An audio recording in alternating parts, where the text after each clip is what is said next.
حبايب قلب خوخة، انتوا نسيتوا بكره ان احنا عندنا مباراه في دوري ابطال افريقيا، وكتاب الله زي ما بقول لكم انتوا الدراسه خدتكم من الاهلي، ولا تدع الدراسه تلهيك عن الاهلي. ها حبايب قلب خوخ، النهارده الوقفه وبكره العيد، اللي مش عاجبه كلامي يروح بعيد. بكره النادي الاهلي هيطل علينا، في احلى من كده خبر سعيد؟ الله عليا وعلى اشعاري. ان شاء الله النادي الاهلي يطل علينا بكره. شفتوا علينا دي الساعه 4 عصرا في ذهاب دور ال 32 في دوري ابطال افريقيا. ابطال الجمهوريه رايحين بكره عشان ناخد ال 13 ان شاء الله، بدايه رحله ال 13 وبدايه رحله مستر او انكل ثروب. الراجل ده انا متفائله بخير، وما دام تفائلت بحاجه تشق. انا بكلمكم سكه انتوا اخواتي. خوخه المباراه بكره هتتذاع على قنوات ايه؟ افريقيا يعني بين سبورت. اقول لكم لا، دور ال 32 بكره غدا ان شاء الله على قنوات الاون سبورت. انكم بتتفرجوا على المباراه في الدوري عادي جدا. المباراه الساعه 4 بدايه من الفيديو. من اول الفيديو حد يقول لي عندي درس، المستر هيلسوعني، اصل انا غبت الدرس الحصه اللي فاتت فما ينفعش اروح. اي اعذار كاذبه. يريد يستطيع تسيب الاهلي عشان خاطر درس؟ يولع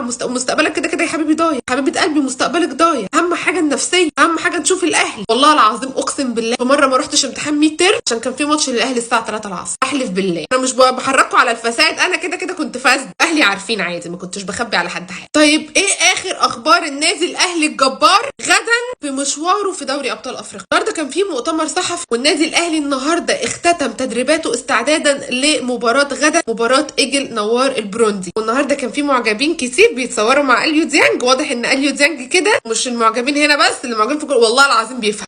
الجمهور ده فهمان. محمد شريف راشق في الصوره، هم عاوزين انت راشق في الصوره ليه يا محمد يا شريف؟ ماشي براحتك. انكل ثروب النهارده طلع في التصريحات اللي هي قبل المباراه، قال لك اوعوا تفتكروني ان انا دنمارك عايش في قاره اوروبا ما اعرفش حاجه عن قاره افريقيا. انا عارف كل حاجه عن قاره افريقيا، وزرت قاره افريقيا قبل كده، جه في بلاد كتير في القاره هنا. وقال لك عارف النادي الاهلي، وعارف ان البطوله دي مهمه جدا لجماهير النادي الاهلي. احنا توينز يا مستر رئيس. كمان قال ان امبارح كان في مطر شديد جدا، ولكن ولا مطر ولا ما مطرش. بكره من بعد صافره الحكم هنشوف شكل تاني خالص. انا ما بحطش حجج واعذار، وكلامه واضح وصريح ان هو ما بيحطش حجج مش عشان عوامل الطقس والاجواء متغيره فاحنا هنيجي نقول لا، هو ما عندوش اعذار. وده الكلام اللي وجهه وكان موصله للعيب، فواضح ان هو ما بيهزرش. قال ان البطوله دي مهمه جدا جدا ليه، وبكره كمان هيبقى اول مباراه ليه، عاوز يبقى البدايه بتاعتها تكون حلوه، ما تقفلش قبل ما تبتدي. تيجي اقول لكم على التشكيله المتوقعه للمباراه بتاعت بكره، بس لو طلعت هي نفس التشكيله بتاعت بكره انتوا هتجيبوا لي شوكولاته، ماليش دعوه. في حراسه المرمى بكره هيبتدي محمد الشناوي،